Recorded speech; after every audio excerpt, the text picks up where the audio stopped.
The most brutal thing about ancient survival was not always violence sometimes. It was math. 5 mouths, 3 pieces of meat, 10 miles to water, 1 injured leg, 1 fire, slowly dying in the wind, and a group of people who had to decide what mattered most. Not in theory, not in a story, but before sunrise, because for most of human history, survival did not ask. What was fair, it asked. Who could walk, who could hunt, who could wait, who had to be carried, and who might not make it. We like to imagine ancient humans survived because they were tougher than us. But maybe the truth is darker. Maybe they survived because they made choices we are lucky we will never have to make.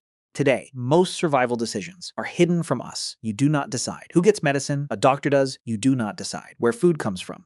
A store does. You do not decide. Whether heat survives the night, a machine does it for you. Water comes from pipes. Food waits in plastic. Help can arrive with a siren or a phone call. But ancient humans had none of that. No hospital, no emergency number, no rescue team. Crossing the hills, if food ran out, the whole group felt it. If fire died, everyone felt the cold. If one person got hurt, the route changed for everybody. Because in the ancient world, nothing happened to only one person. A broken leg was not just pain. It meant slower walking, more food spent, more hands needed, more danger after dark. A crying child was not just noise. It could mean hunger, cold, fear, or something nearby. Listening from the grass. Ancient survival was not one heroic moment. It was hundreds of small decisions, made with tired bodies, empty stomachs, and no perfect answer.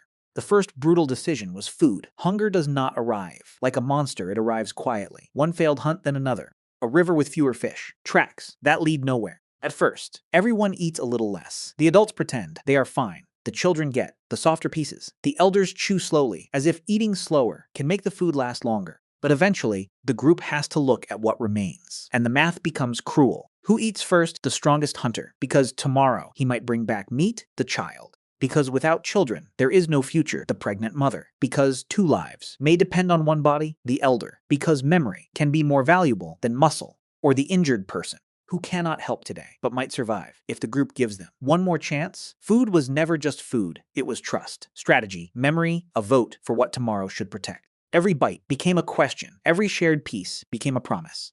Then came movement. Ancient humans could not stay forever. In one place, animals moved, water dried, fruit disappeared. Cold seasons arrived. A camp that saved you yesterday could kill you tomorrow.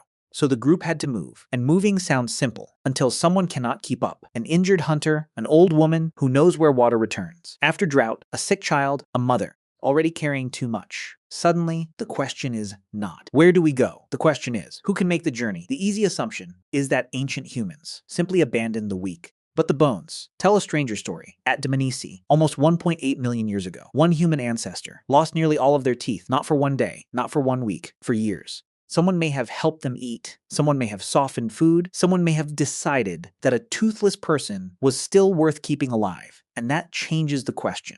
Maybe survival was not always the strong leaving the weak. Sometimes it was the strong slowing down. Sometimes the brutal choice was refusing to leave.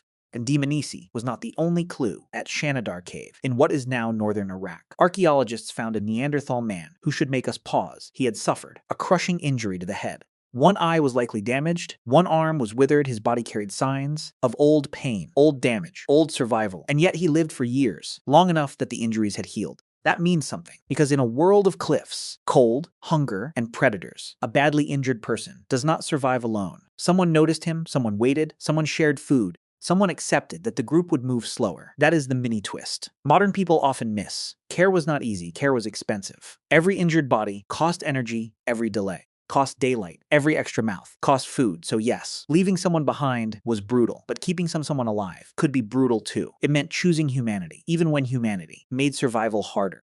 Then there was fire to us. Fire is easy. A match, a lighter, a switch. But for ancient humans, fire was not just something they used, it was something they protected, like food, like a child, like a living thing. Fire meant warmth, cooked meat, light, predators stopping at the edge of the glow. But fire was fragile. Rain could kill it, wind could scatter it. A careless step could bury the last ember in ash, and when a group had to move, fire became a decision. Do you carry the ember, slowly, carefully, while everyone waits? Do you carry more food instead? More hides, more tools, more children? You cannot carry everything. Not when the sky is turning dark, not when hands are full, not when cold is already coming down. A sharp tool could cut meat tomorrow. A hide could keep a child warm tonight. But one small ember could turn darkness back into a camp to us. Fire is something you start to them. Fire was tomorrow, still breathing.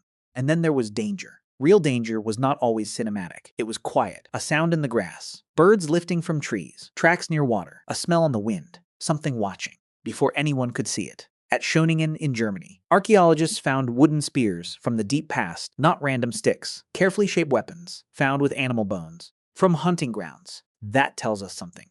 Ancient humans were not just surviving, they were planning, they were making tools. Before the danger arrived, they were working together.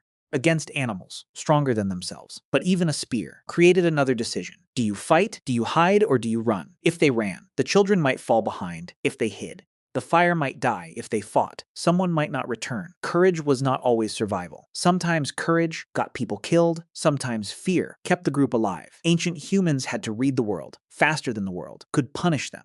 And sometimes, the world became so cruel that survival pushed humans toward places we do not like to imagine. This is the part we should not turn into entertainment, because ancient humans were not monsters. They were scared, hungry, freezing, desperate, and desperation changes the shape of a person at Gough's Cave in Britain. Human bones were found with cut marks. Some long bones had been cracked open, some skulls were carefully shaped into cups. That detail is difficult to sit with, and we should be careful with what we think it means. Some of it may have been ritual, some may have been violence, some may have been hunger. We may never know the full story, but we know this. Ancient survival was not clean, not simple, not always heroic. The scariest part is not that humans could become cruel. It is that survival forced them to fight so hard not to become cruel. But here is the strange thing. Humans did not survive because they were the most ruthless. They survived because they could choose together. They could remember, argue, warn, plan, share, grieve. They could look at one injured person and see more than weakness. They could see a father, a mother, a toolmaker, a story keeper, a voice that knew where the river used to be. That was the hidden survival system. Not just fire, not just spears, not just shelter. The group itself was the tool. One person watched the children. One person carried the ember. One person searched for tracks. One person remembered the old path. One person noticed when someone was too tired to keep walking. Because in the ancient world, survival was never private. No one was hungry alone, no one was cold alone, no one was afraid alone. Every brutal decision asked the same question, not just who survives, but what kind of group are we becoming if we survive?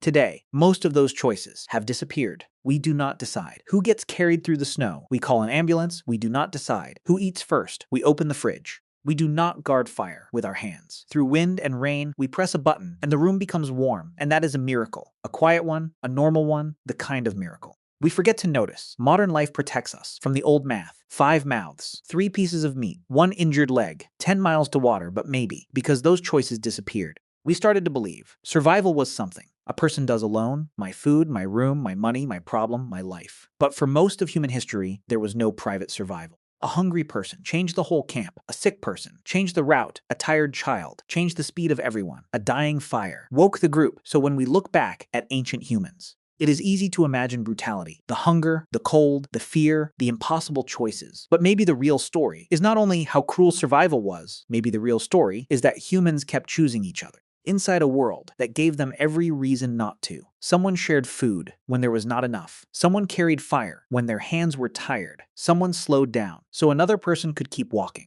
And because of choices like that, we are here. Not because our ancestors always chose perfectly, not because they were stronger than fear, but because again and again, when survival asked, who should be left behind, someone answered, not yet.